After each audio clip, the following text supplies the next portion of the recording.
آخر اس کے یعنی قابیل کے نفس نے اس کو اپنے بھائی کے قتل ہی کی ترغیب دی تو اس نے اسے قتل کر دیا، پھر خسارہ پانے والوں میں ہو گیا۔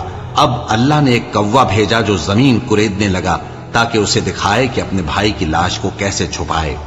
کہنے لگا، ہائے کمبختی، مجھ سے اتنا بھی نہ ہو سکا کہ اس کوے جیسا ہی ہوتا کہ اپنے بھائی کی لاش چھپا دیتا۔ پھر وہ پشیمان ہو گیا۔ اس قتل کی وجہ سے ہم نے بنی اسرائیل کے ذمے یہ بات لکھ دی کہ جو شخص کسی کو ناحق قتل کرے گا، یعنی بغیر اس کے کہ جان کا بدلہ لیا جائے یا ملک میں خرابی کرنے کی سزا دی جائے، تو اس نے گویا تمام انسانوں کو قتل کیا، اور جو ایک انسان کی جان بچا لے تو گویا اس نے سارے انسانوں کو زندگی دے دی۔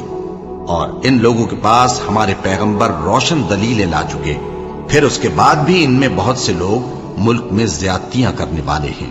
جو لوگ اللہ اور اس کے رسول سے لڑائی کریں اور ملک میں فساد کرنے کو دوڑتے پھریں، ان کی یہی سزا ہے کہ بری طرح قتل کر دیے جائیں یا سولی چڑھا دیے جائیں، یا ان کے ایک ایک طرف کے ہاتھ اور ایک ایک طرف کے پاؤں کاٹ دیے جائیں، یا ملک سے غائب کر دیے جائیں۔ یہ تو دنیا میں ان کی رسوائی ہے، اور آخرت میں ان کے لیے بڑا بھاری عذاب تیار ہے۔